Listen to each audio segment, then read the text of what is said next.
speak the same language, huh? So we have to be disciplined, we have to be precise, great, strong observers of our students, like in any education process.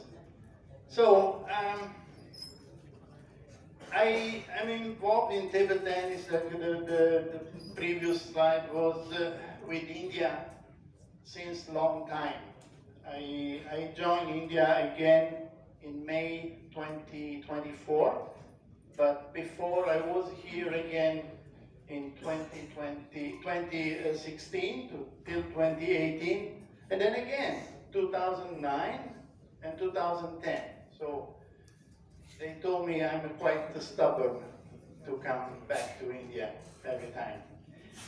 But the first time I had the chance to meet, let's say, or to have a close encounter with technology in my sport, it happened exactly here in India.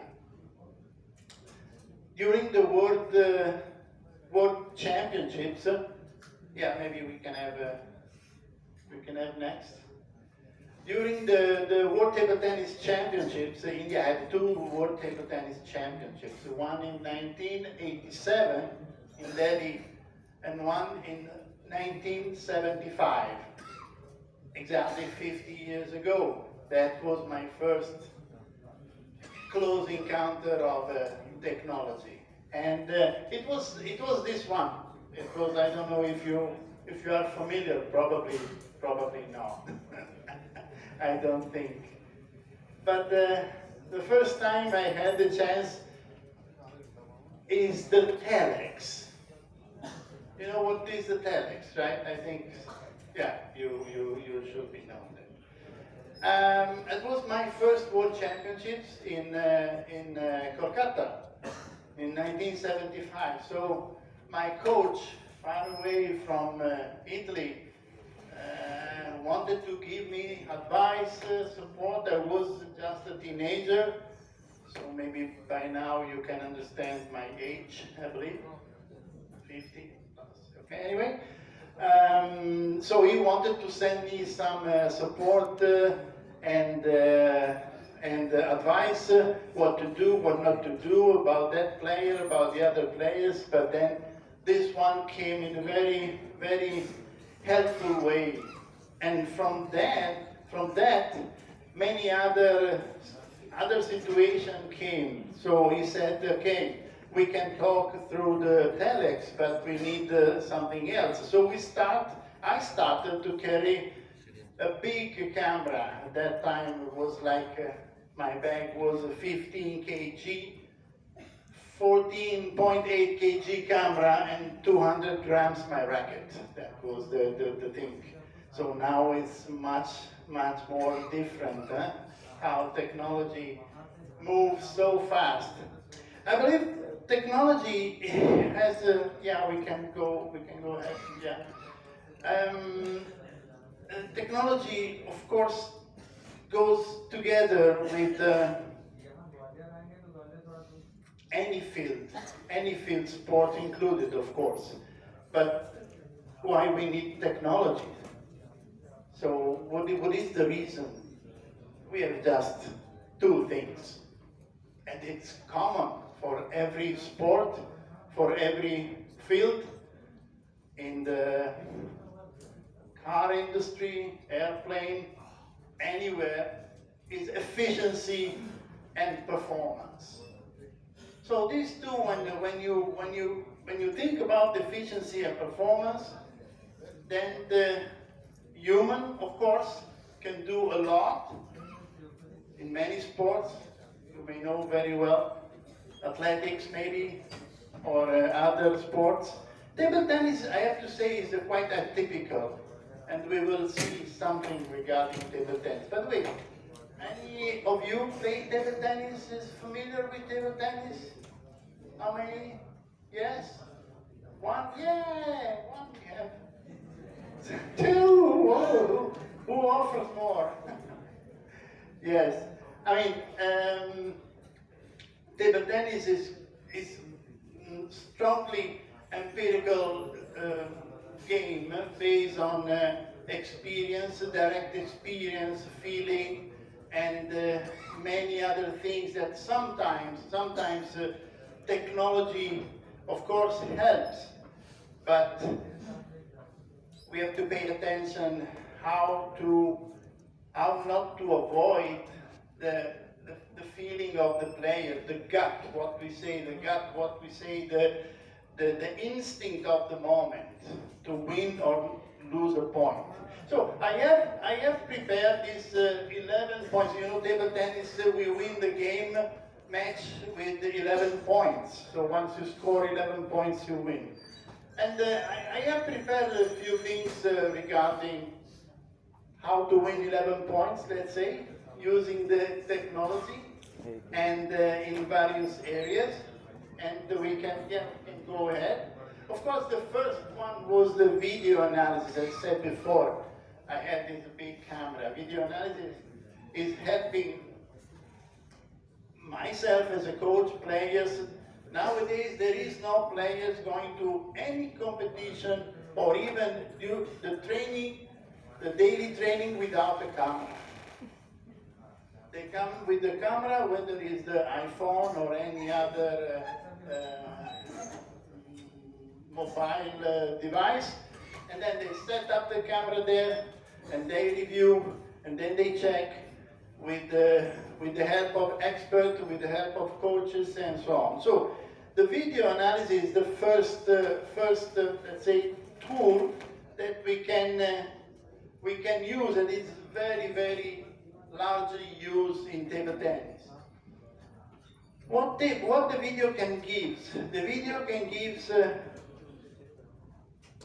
a generic idea of what's going on in the match. I'm talking now table tennis. A generic idea. I honestly prefer other supports. This helping a lot, but things happen too fast. When you watch a video, sometimes you are not able to catch the proper situation. Personally, I like more photos. Photos are more detailed and can reveal much more than the video. But okay, video is very much used. When we use too much, we can have the advantage, as it says over there. Of course, I can prepare my game better, I can know my opponents better, I can have a better idea of overall, but trust me, the matches, even you play with the same player many times, every match is different. Every match cannot be the same. It's impossible. It's impossible. Literally impossible. On the other hand, we have, of course, when we focus too much on that, in all aspects, in all 11 points, we will see that there is a risk that we don't use enough our personal abilities. That feeling that I was saying before. The catch of the moment. How you anticipate the opponents mentally, and there is no device in this moment that can replace the performance of the player in that particular moment. But in preparation, in any other situation, yes. But the moment of the performance, we have to be clear that the value of the athlete is the highest moment of the performance. So that's what the coaches normally do. Try to take the best in that moment. Knowing something. So we can go ahead for the second.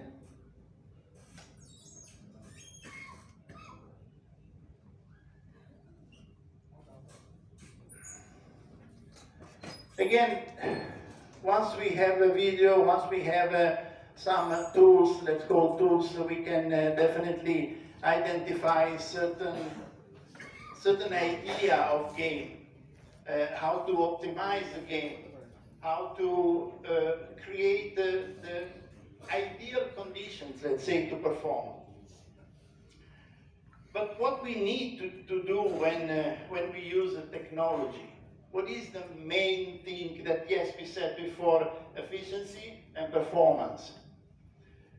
But what we need, one extra important element. Let's see, maybe someone can raise your hand and say something? Yes? No? Table tennis people, no? No table tennis people, okay. So is to make your athletes aware. It's the awareness level that we can create with all these kind of tools. So in this example, in this photo, for example, we have an idea where normally the ball can bounce, can return to the court, or you play in certain areas. So what we do when coaching the players is to give proper awareness, give a proper alert. And this is the big advantage as a coach that we can have through the technology, in this case analysis, before the videos. Then we have other things. Yeah, we can go ahead. Then we have other things that you know very well. Injury prevention. This is also another part extremely important in the sport, professional sports. We don't want our players to get injured. How we can measure whether they are having an overload, they are having not proper super compensation, they are not having proper recovery. The muscles are messed up, let's say like that.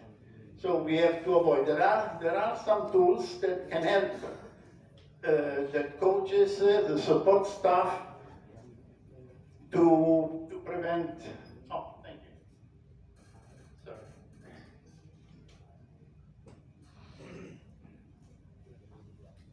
To prevent injury. Before going ahead, I want just to say that the table tennis player itself, alone, single player, cannot perform. At least he or she needs someone on the other side, right? And the moment that you have someone on the other side, you are already a team. And when you are a team, you are in the team, you need a coach. Then you need the support staff. Then you need the training partners. So whatever is coming in the technology, in sport, especially table tennis, is a summary of the tools that all the people around the athletes can take advantage for his or her knowledge in order to give a proper awareness of the players. Once again, awareness. The players should be very well, the athlete should be very well aware about what's going on, whether it's the tactics, whether it's the physical conditions, whether it's the proper abilities to deploy in the competition, and of course for the improvement during the trainings. So there are other situations where, okay, before I said at least one player, so don't confuse with the robot. I mean, the robot, this one is a little, how to say, is an experiment. Robot in table tennis, or ball machine, better we call ball machine. We normally use the ball machine or robot for the initial stage of the, let's say, improvement of the players. So the limitation of the ball machine is that, of course, you cannot replicate the same situation. So the coach cannot be replaced. So I'm I'm very fine. No one robot can replace my job. And Even there was a question from the students yesterday, can AI replace us? So you are talking about that. absolutely not. Absolutely not. Because, look, um, when you are there as a coach, you try to create some sort of direct line with the player. So you try to have some sort of sync, but not sync in tactic, sync in feeling. It happened to me many times that before my player playing, mentally I said, okay, now she should play short to the forehand. So it's a little technical. I hope you can understand forehand, backhand, far away, close, push, backspin, topspin, blah blah blah. And it happened. It happened exactly.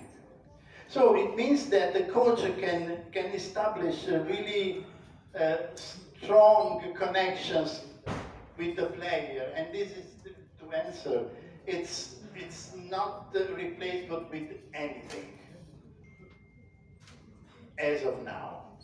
We don't know, maybe after 10 years, maybe I already retired, it's more, it's more for you. So, yeah, I think the coach cannot be replaced, and what is important as a coach, it's what you build, what kind of relationship you build with your athletes. And that is the point. From my understanding, my career, the full dedication that you should have with the athletes, and to know any aspect, any feeling, any change of mood, let's say like that. And this is just, no technology can help in this. But the relationship that you can establish with the athletes is everything. Uh, don't forget that athletes need to trust you, but mainly it's the coach should trust the athletes, and this is not easy. I'm going a little away from technology, I understand, but just to give you the idea, the background, how it works. It's not just a simple mechanical. Okay, I have data ABC, then I can tell the players. The players will do. Your opponents will do B, C, D. So better for you to play A. Stupid example, I know. It's not like that. So nothing can be replicated in a perfect way. So it's always the feeling of the moment, and that all the aspects that we have, even we will see later on, has always the same consequence, let's say, same part that you don't want to depress the human feeling. That has to be there. But as I said before, very welcome technology, and let's see something more about this. Yeah, we can go for the next. Yeah, maybe also this is many of you, myself, we will try to optimize our everyday performance, maybe. Now, sports included, but we have a lot of devices that can measure the training, to optimize the training, the nutrition, the recovery, so we can have a proper ideas on how to use technology for this aspect. And this is very important actually, because athletes also need to be guided. They have one job to do, I know, it's to perform at the table or in the field or wherever sports is. But they need always a guidance. A guidance can be in many different ways. Just think about the nutrition. Now all athletes, they have these devices, the ring, you know the ring? You know the ring, this ring, fitness ring? So they calculate the calories, no, coach, today I have to eat only 2,000 calories. So why you 2,000 calories? What happened? Because today I slept too much. So they have some sort of individual ideas and on how to manage, and this is good. But don't forget that we have to be behind. We have to be always to guide, to push them or to slow down them. Yeah, we can go ahead. Again, so very similar to what we said, I was saying before. There are some biofeedback and mindfulness technology that improve focus. In table tennis is extremely important. In my time, when I was a player, when there was not technology like this, unfortunately, maybe I could have won the world.